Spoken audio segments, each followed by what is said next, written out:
Dans la Bible, le Seigneur nous parle de Béchalil et de Ololiab. Étaient remplis du Saint-Esprit. Mais ils ne prêchaient pas. Vous savez ce que Ololiab et Béchalil savaient faire? Ils construisaient le temple, la maison que Dieu avait demandé à David de construire. Et Dieu avait dit à David, je vais t'envoyer des hommes habiles. Ils savent tisser, ils savent casser, ils savent concevoir, ils savent construire. Voilà comment le Saint-Esprit les amenait à réaliser les œuvres. Ils étaient des architectes. Et la Bible dit qu'ils étaient remplis de l'Esprit de Dieu. Et ils savaient concevoir, ils savaient construire. Et ils avaient pour mission d'aider David. C'est ça. Et ils étaient remplis de l'Esprit.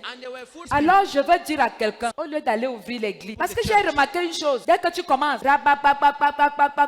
tu dis que Dieu m'a visité. Prophétesse m'avait ouvert mon église. Mon frère m'a dit, quand l'Esprit de Dieu arrive, il te remplit. Ce n'est pas tellement pour que tu ouvres l'église. C'est pour que tu sois un chrétien authentique et que tu impactes la société dans un domaine qui peut ne pas être l'église. Alléluia. Église, réveillons-nous. Si tout le monde a les églises, qui va aller dans l'église de l'autre? C'est Dieu qui t'envoie pas. Si ce n'est pas Dieu, laisse ça. Dis à ton voisin, laisse ça. Laisse ça, ça va te dépasser, tu vas revenir. Maman, je n'arrive pas à payer le loyer dans mon église. Je t'ai envoyé. Frères et sœurs, tu es rempli de l'Esprit de Dieu. Pour faire quelque chose, ce n'est pas obligé d'être l'église. La terre veut les chrétiens authentiques et non les églises qui se multiplient. Souvenons-nous de Dorcas. Dorcas savait coudre les habits aux pauvres. La Bible dit qu'elle était remplie du Saint-Esprit et elle manifestait l'amour en cousant les habits et en donnant aux pauvres. Frères et sœurs, arrêtons un peu ça. C'est pour ça que quand les gens viennent dans nos églises, imaginez un peu les nouveaux qui viennent adorer avec. Je n'ai rien contre le don de langue. C'est le don du Saint-Esprit. Et chez nous ici, le signe de la spiritualité, c'est le parler en langue. Alors que tu n'arrives pas à pardonner, mensonge, on vous a menti.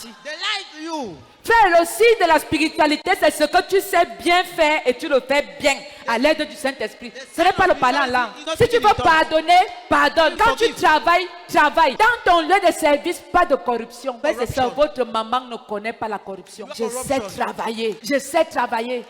Mon frère, ma soeur, travaille. On ne peut pas arriver un dimanche. Et quand tu finis, Madeleine, tu peux me payer le taxi. Mon frère, ma soeur, tu dois arriver au niveau où on ne doit plus te payer le taxi quand même. Toi, un créateur. Quelqu'un qui a le Saint-Esprit invente. Il crée. Docteur, est-ce que je manque? Je suis arrivé à l'hôpital. On m'a dit qu'on soigne déjà l'hépatite. On a déjà trouvé un remède contre l'hépatite propre. Frère, le Saint-Esprit a conduit les médecins que voilà acclamés encore pour eux. Et ils ont trouvé le médicament qui a fait avancer la société. Et